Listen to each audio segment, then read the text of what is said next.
Bigfoot cooking. Hey everybody, and welcome back to Bigfoot Cooking, where today we're making twice baked potatoes, but we're making them 3 different ways, we're cooking them 3 different ways, and we're doing 2 different types of potatoes. Oh, we're mixing this all up. I'll tell you what, this is going to be one good dish. Out of the 3 potatoes, we're going to make a traditional baked potato, we're going to make a broccoli and cheese baked potato, and we're going out. We're having a steakhouse baked potato. These are meals all unto themselves. That's right, unto themselves. Big fancy word right there. So what do you say we get started with getting the potatoes ready to go into the oven? Now to begin this process, we're going to put the oven on 400. Yes, it sounds a little hot, but for the way we're cooking these, that is just the right temp. And from here, you can either do one or 2 things. You can grab a fork and just beat the crap out of these guys, or you can be a little civilized, take a knife and just poke holes in it. The goal is just to put a series of holes into the case of it, so that way as it gets hotter, the steam doesn't get trapped under the skin and you don't have a minor explosion inside the oven. Not what we're after. We're after baked potatoes. So let's do some stabbing. Now that the potatoes are nice and ventilated, we're going to do something a little different than maybe what you've seen.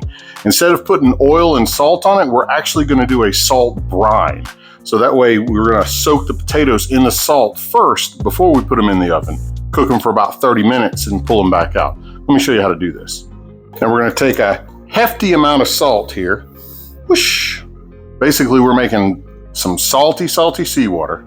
And this is slightly warm water. We're going to stir it up until the salt dissolves. And then from here, we're just going to take our potato. Oops, set it down in there. Get a nice coating of salt water on it. All this is going to do is just give a little bit of flavor without having all the grains on it.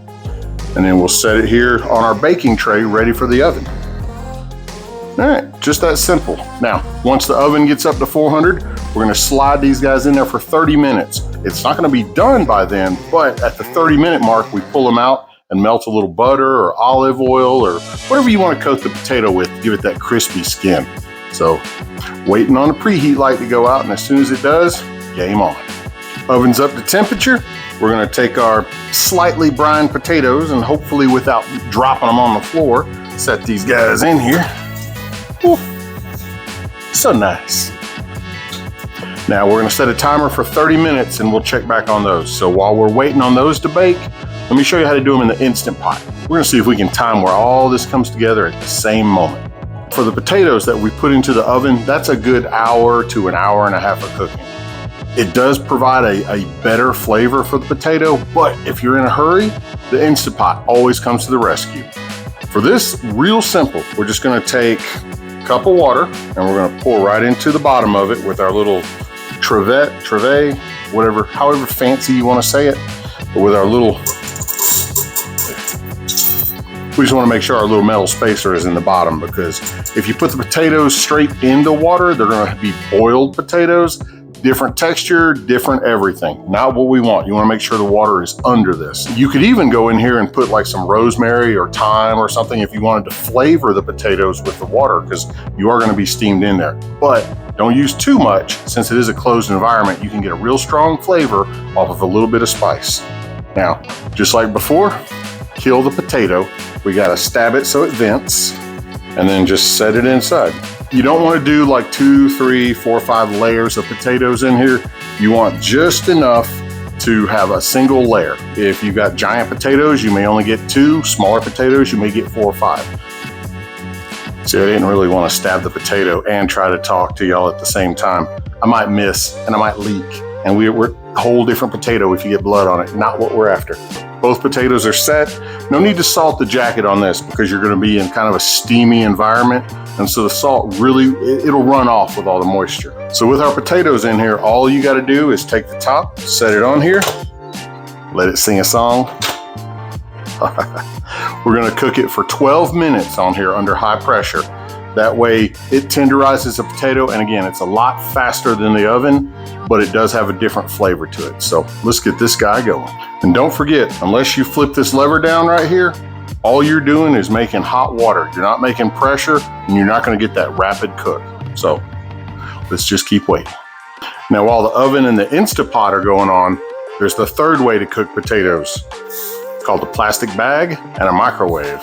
Oh yeah, I know, sounds rather odd, right? Baked potatoes out of a microwave, but if you're in an absolute hurry, it does work.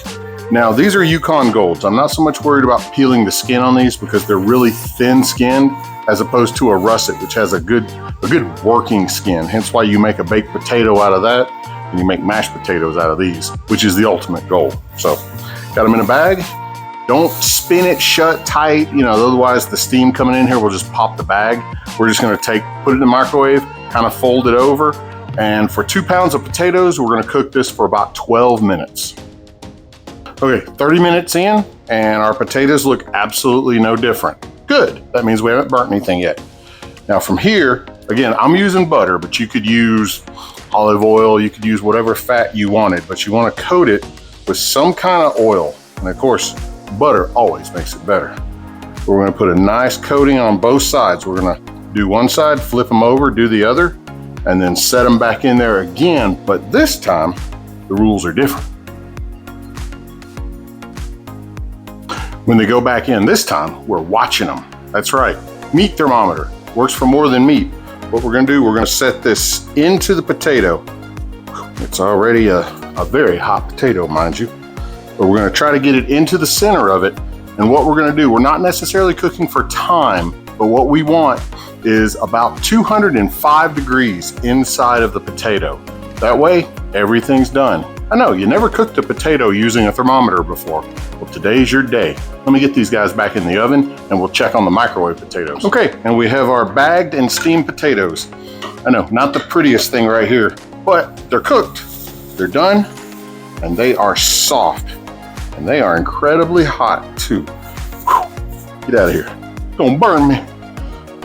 Now, from here, we're just making mashed potatoes because this just goes right down in there. Yes, I'm leaving the skins on. Now, again, you could have peeled these potatoes before you started if you didn't want to have the skins, but around here, we kind of like the flavor, so we keep some on. So now, time to get aggressive.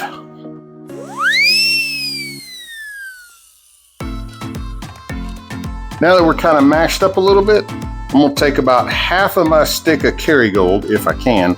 Again, I kind of melted it for other purposes, but we'll add about half a stick in there. And we will mix this in, and basically, we've made mashed potatoes. Hey, you're getting a subclass within the other class. But this is your mashed potato part. We're gonna let this sit here and cool down. Yeah, why are we making mashed potatoes when we're making baked potatoes? Couple reasons. One, we're gonna use it as a filling so that way you actually have two potato flavors going on at the same time. And two, well, I'm gonna make another video using mashed potatoes and I kinda needed them for that. And of course, pinch of salt and pepper in here to wake them up. Otherwise, potato tastes just a little dull without it. Get it mixed in. And now, while we're waiting on the other potatoes to finish up, let's get started on steaming of the vegetables. All right, we're gonna start out by steaming our head of broccoli. It is kind of interesting that it didn't give me the trunk of the tree, just the treetops, but that's okay, I'll make do. We will just slice this guy up. Now, how small you want this is up to you. I mean, you could mince it, You could chop this up really fine if you wanted to, but me, I kind of like a little bit of a larger chunk. So we're gonna have, as the grandkids say, we're gonna have trees. They're not gonna be oaks, but we're gonna have trees in our potatoes. All right, all the florets are now cut up nicely. Let's go ahead and get the steam bath steamy. Now, when you steam vegetables, there's usually two different ways to do it. This one has a basket. It fits right over the top of the saucepan. They also have one that fits down inside of it. So both ways work exactly the same, just two different designs. So we're gonna start this out. We're gonna take about a cup of water. You don't need a whole thing of water. We're just gonna pour in the water and light the burner. We're gonna wait on this water to get to where it's steaming, boiling. That way you're cooking the vegetables, not just letting them sit over a tub of hot water. That's the goal. Steamed vegetables do require steam. All right, as you can tell from the condensation on the top right here, we have steam. So let's go ahead, open this guy up, and we're just gonna set the vegetables in. Literally, that's all there is to this. you just pour. It's almost a set it and forget it, only you don't want to forget it more than about 10 minutes. So that's all it's going to take to do this. 5 if you like them crispy, 10 if you want them really tender. Now, while this is going on, it's time to do a little work with the potatoes. The stove potatoes have made it to 198. They're almost there, but not quite. But these guys, they're ready. So let's take a peek at them. I like the song. Whew. Steam facials for everybody. If you like a potato facial. I'm gonna grab me a little please don't burn me mitt because these things are coming out hot. And hopefully I can grab them with this. Ooh, 1 potato and 2 potato. I think this is a left-handed mitt. Okay. Now we got those guys out. Let me move this thing. Now we have our potatoes off with their heads. What we're gonna do, we're gonna cut about the top third of it off.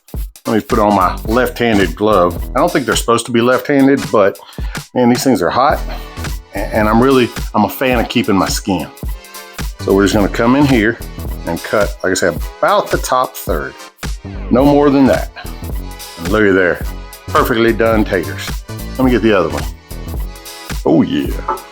Now from here, we're gonna take, and we're actually gonna scoop out all the insides, dump it in with our other potatoes, and that way you get that little bit of a mix and you get a whole different flavor. Now, while indeed these are baked potatoes, the skin is far from crispy and crunchy and salty.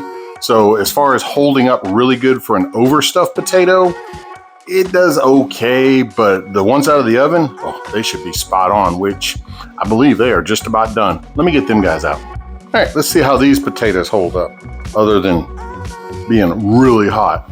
Let's go through them and see. Let's see how these guys are looking right here. We'll just scoop them out and scoop them into the pot with the rest of them. Look at there, just falling right out of the potato. Oh, this is gonna be good. Looks like a little canoe in case you guys wanted to head downstream with maybe your big toe. Now, I will say that the ones that I'm getting out of the oven versus the ones that I got out of the Instant Pot, these are a whole lot easier to work with. They're a lot more tender. They don't resist as much when you're trying to scoop things out. They just jump right out like saying, yep, I'm ready for the dinner bowl. What you gonna do with me? I got all of this. Everybody's out of here and into here. Let's give this guy a good mix up and get it all one indistinguishable flavor, because we do have, again, 2 types of potatoes in here. All right, so for our first victim of the night, we are going to make our traditional baked potato, or twice baked, if you will. We're just going to get us up a couple of good scoops of potatoes here. We're going to add ourselves a comfortable amount, depending on your flavor, of bacon to it. Oh, bacon, bacon, bacon. We're going to add some cheese to the mix. Get on in there. Cheesy. And of course, a little bit more butter. We're gonna mix this stuff up and stuff it right back in the potato. Everybody's mixed up comfortably. So into the potato we go.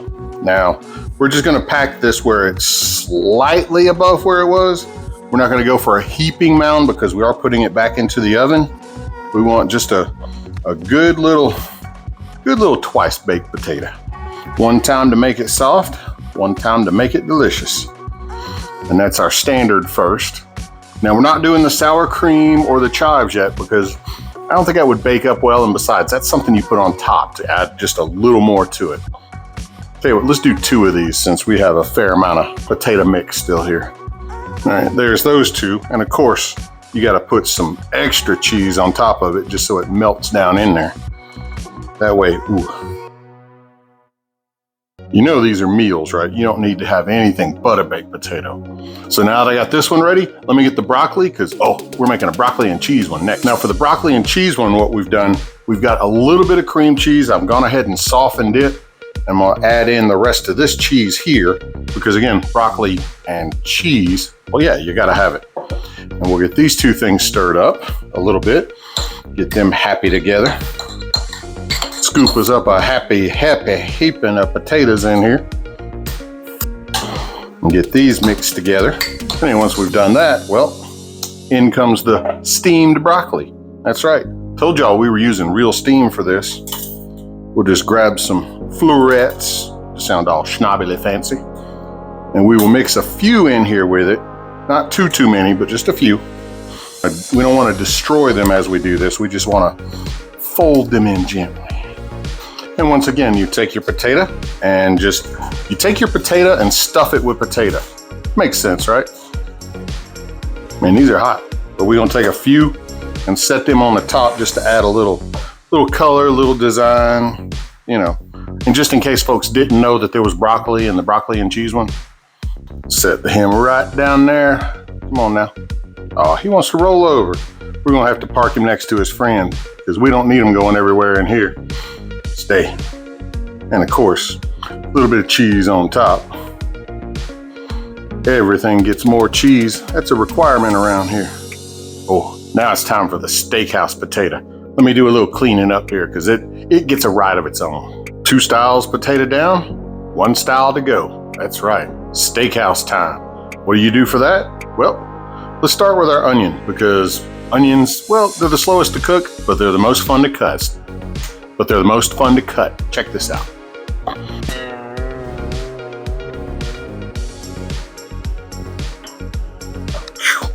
You know, sometimes this job gets to me just a little bit. Once I get these in here, I'm gonna have to take a minute and clear the eyes. Oh, y'all, I ain't gonna lie. That is the strongest onion I think I have ever cut.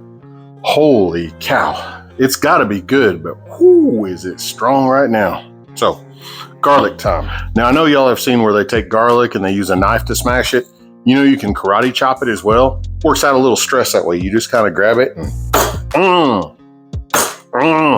does the same thing, and it's a lot more fun. Because once you do that, the shell comes off of it. And there's your garlic. Pretty as you please. Yep.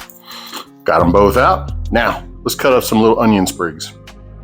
Now these guys are pretty simple to cut. You don't cry when you do them, but you just grab the knife and come at it. Now you can cut them square, but I always think they look fancy if you cut it at a diagonal. Makes it look all like you put a little extra care into your cooking. Now that all the veggies are cut, it's time to get the steak. Now I've had this steak in the freezer for almost an hour. It's pretty firm. Steak cuts a lot easier when you have it cold. When it's warm, it's softer. And while that's what you want when you eat it, not what you want when you prep it. So now that this guy is frozen, let's do some nice thin strips.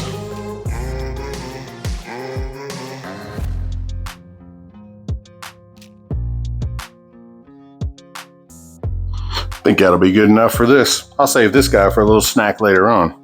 And we'll take these and we'll cut them into 3 pieces as well. Since we're not having fajitas, we're just trying to mix this all into a baked potato. So now that everything is prepped, time to go to the stove and get the magic happening over there. So I got myself a new cast iron pot. Kind of liked it. It was a nice color and it was on sale, so why not? Tell you what, I'll leave a link down below where you guys can pick it up. Now we're going to take some of this Kerrygold butter here, set it down in the bottom because you got to have pan lube. Always got to have pan lube. Let's see. Oh yeah. We'll get that in there. Get it nice and melty. And we'll start with the onions. That's right, because onions always take a little bit longer to cook. We'll get them in here, get them softening up, not to mention getting them absorbing all that butter flavor. And besides, they need to cook longer after they made me cry so much. We got our onions loosened up a little bit. Now it's time for the world's best garlic press to come in and just mash. Turn them 2 cloves into nothing but flavor and yum in the tum-tum. You know, it's amazing how good just 2 ingredients smell and there's not even anything else in there. Ooh. But tell you what we could do. We'll go ahead and get a big old pinch of these here onion tips, shall we call them? Our happy green scallions, because we need a little color in here too. So we'll drop those guys in there. That way they can be softening up. Now normally this is the part where I put in mushrooms. Problem was, I knew I had some here at the house. I went to grab them, didn't like them. So we're gonna use cans. But if you were doing fresh, you would put them in before the meat. That way they could saute a little bit. But in this case, it's steak time. Time to slide these morsels of heaven right on in here and get them cooking up with the onions and the garlic. My, oh my.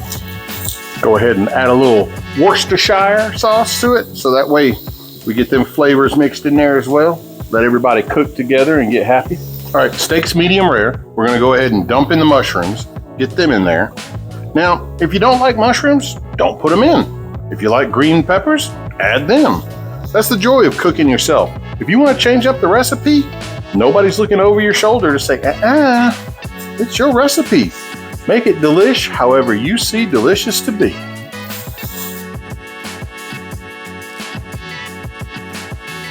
All right, let's pull this off and get back over to the potato packing. And just like before, we've got us some potato pulled off. We're gonna take some of this steak mixture that, by the way, is really good. If I wasn't making potatoes with it, I don't think we'd have this bowl left to even talk about. I'm gonna put a happy amount of steak in here because this is the steakhouse version. And get a little mix up and, oh, somebody jumped ship. I got it. We're gonna add us a little cheese to it because, I mean, it's cheese, bro. Let's be real. And just like before, we take our happy boats, AKA formerly known as potatoes. We stuff them full of the goodness right here and we get it heading straight for the oven. Potatoes have been staked nicely. Let's go ahead and cheese up the top so that way that'll melt in on it. Just a little for decoration. Of course, you know, principles and everything. All right, now we're gonna pop this back in that 400-degree oven for probably 10, 15 minutes, just long enough to get the cheese all melted down in it and the deliciousness to happen. And then we're pulling them out and we eat. Now, while that second bake is finishing up, let me tell you guys about another Bigfoot sighting. This guy walked out on his porch and lo and behold, there was a Bigfoot right there on his front porch swing. I think that Bigfoot thinks that he owns the place. He might. I mean, after all, it looks like he's in the woods, but it's kind of hard to say. I just know Bigfoot looks really comfortable, just like I'm gonna look really comfortable when I get finished and eating this. So thanks for hitting the subscribe button and let's see what's in the oven. And voila, twice baked potatoes. Traditional method, just waiting on the sour cream. Broccoli and cheese, and only have one because the other one might have got it eaten before the rest of the show was made. And of course, our steakhouse, which is the one that I'm slicing into because, man, the meat smelled so good cooking. Well, we're gonna start with this one. Ooh, matter of fact, here's our victim of choice. We'll set him right here. Add a little more cheese to the top. Not that it really needs more, but it needs more. And of course, a little, let's see if I can get artsy with this guy. Let's see, well, I got delicious. I don't think it was artsy. But we're gonna cut this baby right in half. Come on down the middle. And what do we got? Look at there. Got a nice piece of meat in there, some mushroom. Guys, this is what we're talking about. This is what we've been putting together for the last little bit. And now, we're gonna eat caveman style. Yeah, I could go for a whole steakhouse potato. Matter of fact, I think I will. I tell you what, the jacketing, that little bit of salt dip we did, it's not overpowering with salt. It's not real strong. It's just a hint of being there.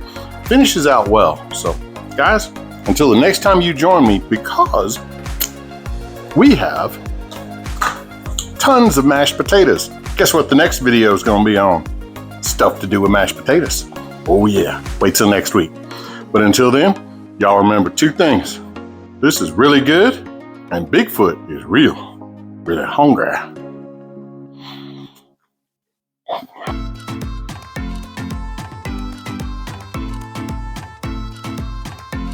To peel the skins, you've always seen people just take the knife and mash down on it. But you know the palm of your heel, or you know the heel of your palm?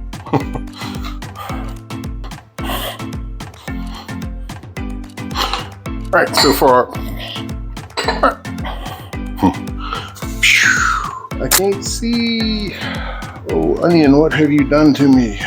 Oh, I can't see. Didn't know cooking would move you to tears so bad. Curse you, onion.